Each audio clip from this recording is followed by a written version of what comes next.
Hey, what's up everybody? It's Rox and I'm coming to you today with a review for Basketball Wives LA Season 2 Episode 8. I'm representing for the West Coast today, mopping with the West Side. Considering it is 46 degrees in Atlanta right now, I decided to wear my jacket. I don't know how long it's going to last in the video. It's going to depend on how irritated I get as the video goes. And there's quite a bit of irritation in this video. A few things before I get started. First of all, you guys, I'm going to drop the revenge review. I'm sorry. I still watch the show. I still love the show. I want you guys to still watch the show. I still believe in the show a whole lot, but I'm just stretching myself too thin. And I just need to get some priorities straight. I need to find a new job. There's just things that I need to do, and I can't do anything without having my new job. I just have to find another job. So I've got to really start concentrating on making it happen, and this channel just takes a lot of my time. I know you guys probably don't realize it, but it does. Anybody that makes a video can tell you it takes a lot of your life. And not only that, but Real Housewives of Atlanta is coming, and I am for sure going to review that show. So it was just too many shows. I needed to drop something. Revenge was the one to go. Plus, I already got one scripted show with Scandal, and everybody loves Scandal, and that's good enough, okay? So I'm sorry, you guys, but you know, it is what it is. Lastly, my blogs. I've told you guys that I've written a couple of books a long time ago. I wrote these books back in 1999 when I had my son. And I had got them edited, and I was sending them out to publishers, and nobody was really trying to look at the book. And I just got discouraged. I got discouraged, and I was just like, this is not really worth trying to go through all of this. And I just kind of had the books up underneath my bed. But I had let a lot of people read my first book, and I had got some good feedback from it. And people still ask me about it, like, what am I going to do with it? And I don't know what I planned on doing with it. I always felt like it was worth, being in some kind of store for sale, but I don't know. I just never did anything else with it. They just been under my bed. Well, I had decided that I am going to start uploading a chapter a week on my itsrox blogspot.com. I'm going to put put it up here so you guys know. But yeah, I'm uploading it. It's called Full Circle. When I wrote the book, I did not have a story in mind. I just kind of wrote, and as I went on writing, I just came up with a story as it went. I never really wrote anything. But writing is a passion of mine. I just like to write things. So it was just a labor of love, really, that actually turned out to be what I thought might have been an okay story. So it's going to be up on my blog spot. You guys are welcome to read it every week. I think I'm going to do it on Sundays and Wednesdays. There's already 2 chapters up now. So, like I said, you guys are welcome to go and read. Now, you guys be mindful that I'm an artist and I'm sensitive about my shit, okay? No, I'm just kidding. You guys can, just read it. If you like it, then, that's good. If you don't, then that's fine also. Just something to do. But anyways, you guys, Basketball Wives LA. Let's get to it, shall we?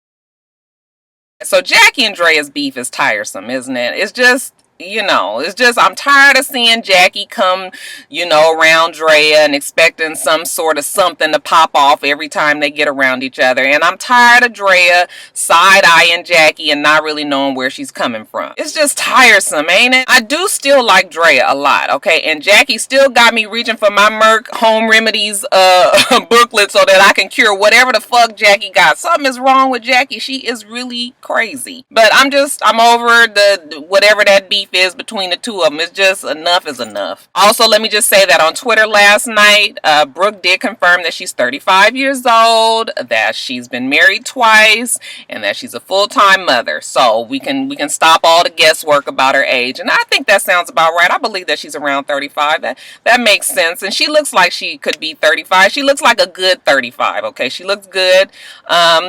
Even with whatever work she's had done to them big ass titties. So that's that. Now, I got a newfound love and respect for both Brooke and Bambi, because even though Malaysia brought Bambi to the pool party, and we'll talk about Malaysia a little later, it was no real big drama. Brooke took Bambi to the side. It wasn't no big show. They went over to the side and they went and handled their old ghetto hood shit. He said, she said, hood rat ass bullshit, beef, whatever it was that they had. Both of them had kind of just agreed that, okay, it was nobody really know what the other one said. It was just, well, I heard this. Well, I thought you said that.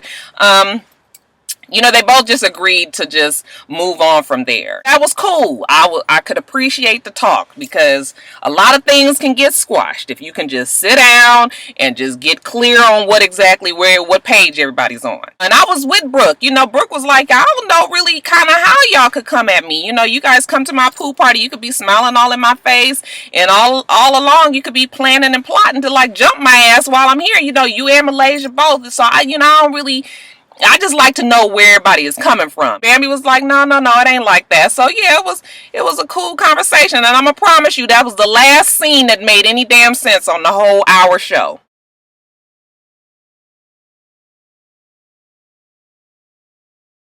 When Laura called Bambi to the park to talk, Bambi's antennas went up, because in the hood, calling somebody to the park means that it's fixing to go down. Maybe back when we was 14 years old, but I like to think that now that we about 30, 31, 32, that we don't think that every time we get called to the park that we gonna fight. But you can always take the girl out the hood, right? Okay. Laura gets there and she's all touchy-feely, huggy with Bambi. Bambi is like, excuse me, pump your brakes, don't come touching me like that. And I am totally like that too. I don't like to be hugging on people if I don't feel it. Like, I don't just see somebody and be like, hey. If I'm hugging you, it's because I want to do it. If I don't know you and I don't want to touch you, then I'm not gonna touch you. So Bambi was like, back up.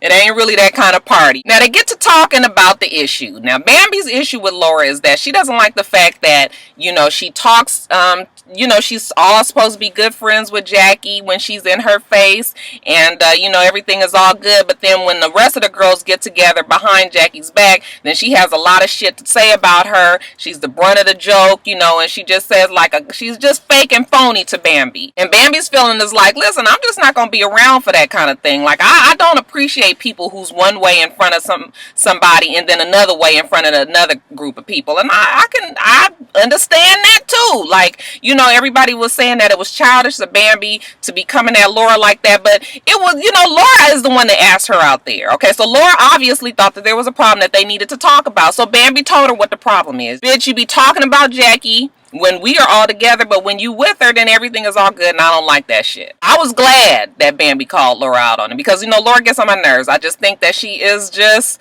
foul. Laura was just like, well, you don't really know Jackie. When she turns on you like she has with me, then you gonna understand what I'm saying. But Bambi was just like, I don't really give a fuck about you and Jackie's issue. I know that she fine with me, and I don't appreciate people talking about somebody that's a friend of mine while I'm there. But then, it's just not cool. And to me, Laura should have felt stupid that Bambi called her on her bullshit. I was glad she did it. But who wasn't fine with that conversation was Malaysia. Now Malaysia is upset that both Laura and Bambi had neglected to let her know that they was going to go meet in the park, because like I said, you meet in the park, it's fixing to go down, right? And I guess Malaysia was like, she need to make sure that she could, just in case anything go down with her girl Bambi. And y'all, she was really mad, y'all. And she was just like, I'm through trying to fix shit, because every time I try to fix it, it stay broke. And I was like, finally, thank you, Malaysia, that you finally realized that you don't never help the situation. Just stay the hell out of it. But then, you guys, now I have to tell you guys that when I watch the show, I don't really watch the show. Like, I'm looking down at my phone and I'm typing in my notes, because it's just, I have an iPhone, so when I'm trying to see, I got these long ass nails, so when I'm trying to type everything in, it's just difficult. So I'm looking down and just listening. But I happened to look up at the screen and I saw Drea with them big ass tea light. I was just like, why she got tea light warmers hanging from her ear? Girl, that ain't cute. Now I know we like the bigger the better. We seem to think that it's okay to just put any old damn thing. Okay, note to everybody, women, do not put coffee table ornaments from the Lobes, okay? Just don't do it. But anyways, y'all, the talk, it takes a real sharp left turn. And all of a sudden, we on some whole lesbianic kind of weird, kind of Drea and Bambi liking each other, and Malaysia egging them on to kiss. And I was just like, no, where this come from? It don't fit into nothing. It's just all of a sudden out the blue. They just kissing. Why are they forcing this on us? Like, I know that Drea is bisexual. Bambi, I guess Bambi bisexual too. And then Malaysia is like, This is weird. Did I miss something? Because like I told y'all, I be looking down. But I don't know how we switched up from Malaysia being mad that they went to the park to Drea and Bambi kissing. I got lost. And Malaysia's just like, oh! I'm convinced that the three of them be rubbing each other until they feel good when they on down camera time, okay?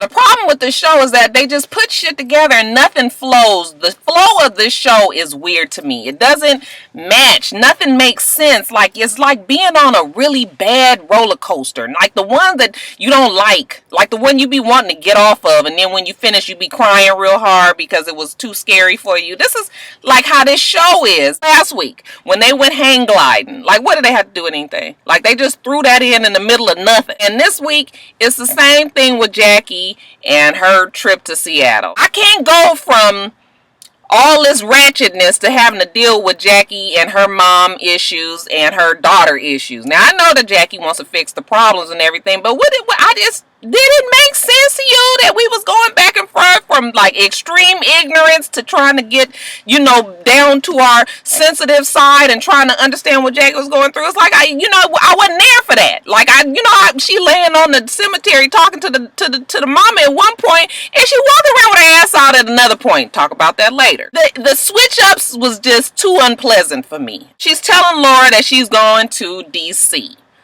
Because she's got a lot of stuff in storage and that she wants to sell it, and she wants to split the profit with the girls. Now that didn't make sense to me, because I was just like, why are you splitting profit with girls that don't even like you? And then she was like, and I want all the girls to come, and then she wants to have a slumber party, y'all. And I was just like, what fucking show is Jackie watching? Is she watching the same show we watching? Is she on some other show that we all seeing a little differently? Because like, these girls ain't fixing to get the pajamas with the feet in and bring their favorite CDs and pop popcorn and sit by the fireplace and tell stories and laugh and dance and giggle. Girl, these girls are not your friends. What's wrong with Jackie? What is, for real, what is wrong with Jackie? I mean, that could be a show. What is wrong with Jackie? It could be a 30-minute show of us just trying to figure out what the fuck is wrong with her. Man, it was like being in the Twilight Zone or something. Like, you see my face? This is like the face that I had like the whole second half of the show. Just kind of like, what? But whatever, y'all. They go to Seattle, and Jackie's trying to get it together with her girls. Now, I wanted somebody on Twitter to tell me if I already know the Shani girl, but the other daughter, is that the daughter that she was having the issues with last season? The daughter that then went rogue and was telling all the family business on Twitter and on her websites and everything. Is that the daughter? I don't really remember who this daughter is. Like, where does she come from? I'm thinking that that's her, but if it isn't, if y'all know, let me know. They're both pretty girls, but I think that daughter has got to have a different daddy than Shani. She just don't even look like Jackie. But like I said, they were pretty girls, but one was a heavier set, darker girl, and then Shani clearly looks more like Doug and Jackie. Jackie wants to go to a therapist to try to figure out their issues, and I guess we're gonna find out more about whatever they got going on. But I think Jackie is in for a rude awakening, because like my girlfriend said last night, she needs to get out of the blame game and realize that a lot of the issues that she has, she brings on upon herself. She is probably a big part of the problem. Another weird part of the show, Laura is a bartender. Why? Why do we need to know that Laura's a bartender? Like, what does this have to do with anything? Again, but I'm thinking that maybe Laura needs to show that she has skills as a bartender since she's been kicked off of Basketball Wives LA. She need a new job, y'all. She invites all the girls. Now, we already know that it ain't never a good idea to invite a fighting drunk to an event like this when there's so much potential for tension and, some hell raising to go on. And it is already there. I mean, a lot of these girls don't blend too well together. So, yeah, I'm sure VH1 knew that. I'm sure Basketball Wives LA producers knew that. But we gonna put all the girls together. We gonna get a whole bunch of alcohol together, and then we gonna see what fuck happens. So first off, okay, Brooke has a bone to pick with Malaysia. Now, I told you guys that Malaysia invited Bambi to Brooke's pool party. And, that could have been something really big because we already knew that Bambi and Brooke had their issues, and Malaysia is good at inviting bitches to shit that ain't nobody said she can come to. It turned out fine, but,